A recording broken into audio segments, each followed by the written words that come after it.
Ciao belli, come va? Today I wanted to discuss l'imperfetto. Well, first of all, I'd like to remind you that in order to understand the concept, a good idea is to learn the name of it, understand why it's called that way. Why is it called l'imperfetto? It might help you, it might not help you, but most likely it will help you. And another thing I wanted to mention, this lesson is a way to explain a grammatical concept. So if it doesn't work for you, there is nothing wrong with you. Most likely, there is nothing wrong with my explanation. It's just one of the explanations. If it doesn't work for you, you will find another one, or I'll record another one, or you will understand it in some other way. Okay? So it's only one way of looking at the issue. It's not, by no means, I'm not claiming it's the only one. And then the last point I want to make, in order to benefit from this lesson, you need to know really well the Italian past tense that is called il passato prossimo. So if you don't know it, then it would be a good moment to stop this video, to review it or to learn it, and then to go back and to see this lesson, because this lesson is going to deal with the differences between il passato prossimo and l'imperfetto. There are two main past tenses in Italian, okay? And this lesson will concentrate on using the l'imperfetto and il passato prossimo for the narrations, to create meaningful narrations. So, what is this tense and why is it called l'imperfetto? Okay. So l'imperfetto is the past tense that deals with the imprecise past events in Italian. With the imprecise, I shouldn't even say events, with the past tense when you cannot put a timestamp. For example, what do I mean by that? Repeated actions in the past. When I was little, I used to eat ice cream. So used to in English is one way of referring to the imprecise past or repeated actions in the past. Used to. So that will be l'imperfetto. Then another usage of l'imperfetto would be what in English is the past progressive. I was reading a book when the telephone rang.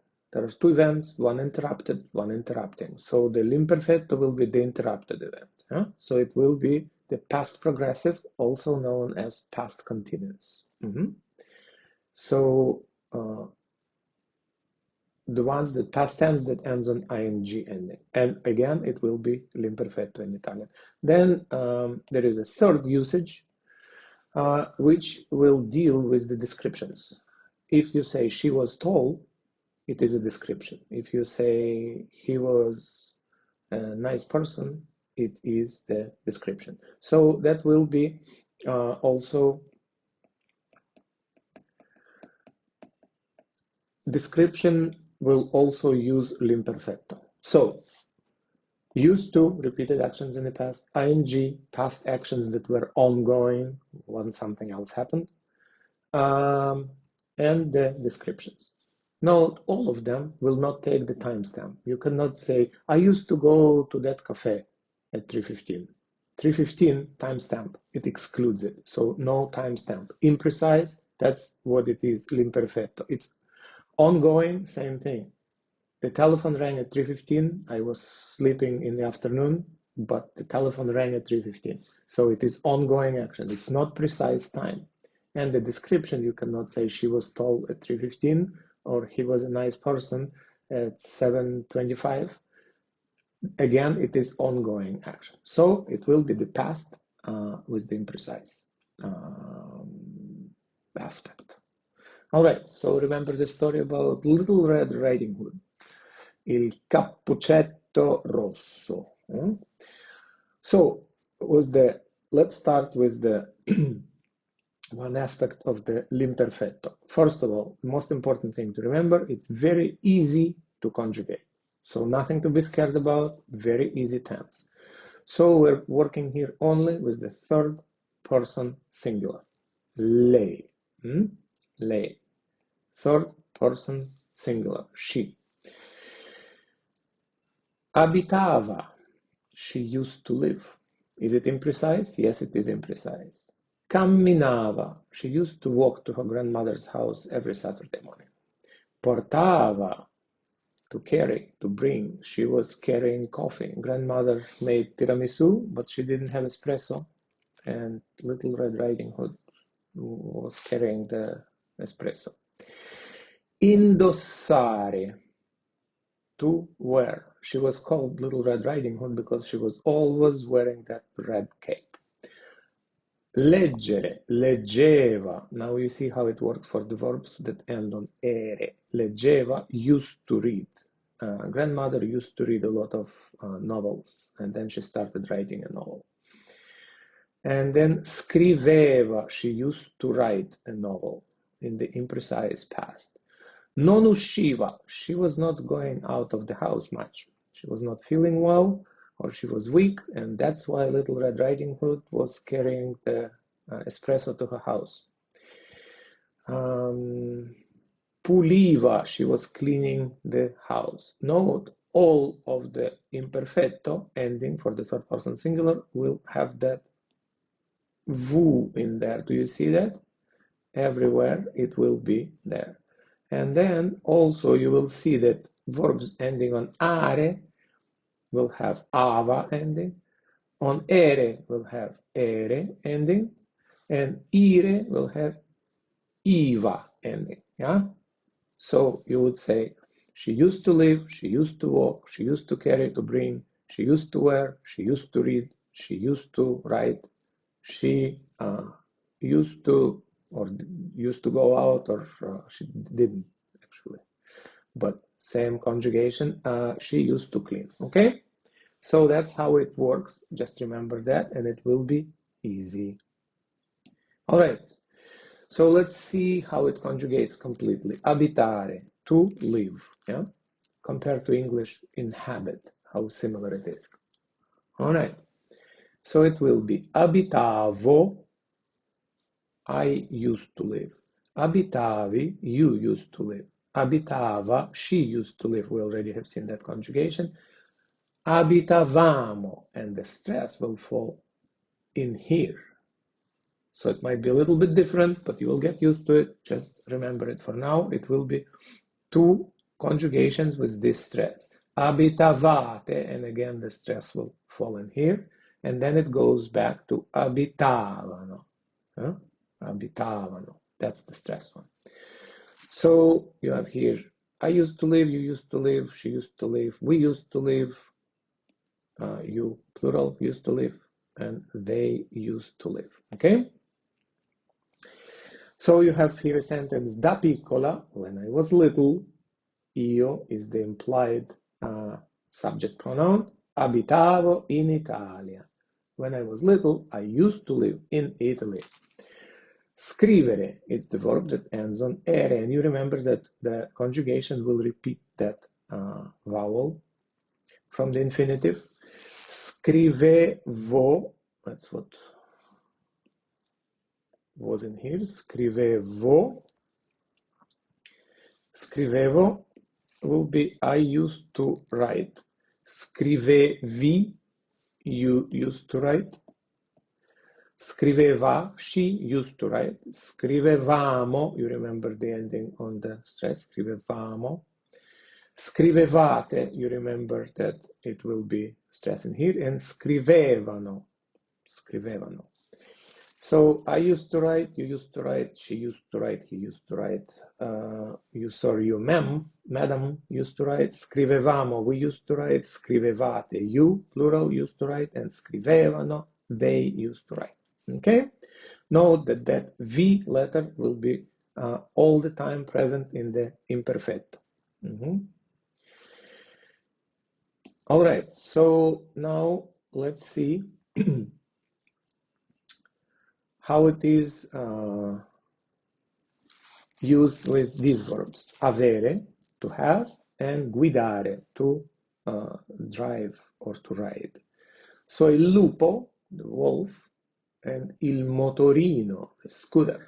So the wolf, of course, had a Vespa, and he was riding about on his Vespa, and he was Big Bad Wolf. All right, so you would say il lupo aveva un motorino. The wolf used to have, in those times that we're talking about, imprecise past tense, the wolf used to have motorino. He used to have a scooter. Lui guidava il motorino. Guidava, where do we get guidava? We will take it right from here, from the third person singular, guidare. All right? So the description, he used to have the scooter, you cannot put a timestamp. And he used to ride his scooter many times in the past, imprecisely. Again, you use the l'imperfetto. Okay? So let's see these sentences in here, but maybe let's start with the irregular verb in l'imperfetto. Essere. To be. So it will be ero, I used to be, eri, you used to be, era. She used to be, he used to be, or you, madam, used to be, or you, sir, used to be. Eravamo, we used to be. Eravate, you, plural, used to be. And erano, they used to be. So you see here, il lupo guidava il motorino. The wolf used to ride his scooter. Imprecise past. Cappuccetto rosso camminava. She used to walk many times. It's not one time, it's not a precise event. That would be il passato prossimo. Camminava. Lei non aveva paura. She was not afraid. She was not afraid because she didn't know what the wolf was up to. That's why she was not afraid, and she talked to him. Lei portava la mocha. She was carrying the mocha coffee pot. By the way, sometimes it's spelled mocha as well. Not as common, but I've seen it spelled that way. And mocha is referring to the city in Yemen. That's why it's called, yeah? Mocha. Lei rideva e cantava. You can put two verbs in the imperfetto as a parallel structure. She was laughing and she was singing at the same time. As she was laughing, she was singing. Yeah? Lui sorrideva. He was smiling. The he, wolf, il lupo, sorrideva.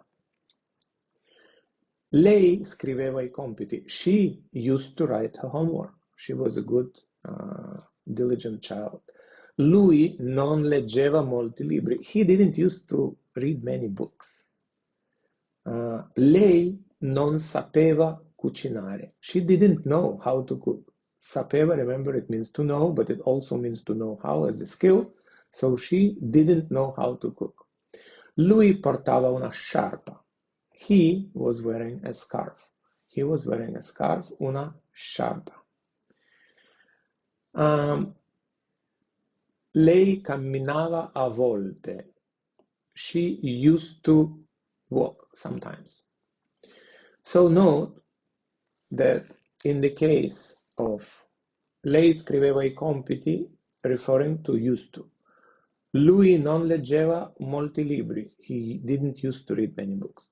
Lei non sapeva cucinare. She didn't used to know, or didn't know in English. Don't necessarily translate it with used to, but it still refers to the imprecise past. Didn't know how to cook. He was wearing a scarf. In this case, actually, there is an ambiguity. You could interpret it. He was, that day that he met Little Red Riding Hood, he wasn't wearing a scarf. But he also could interpret it as he used to wear a scarf many times in the past. Just like in English, when you say he was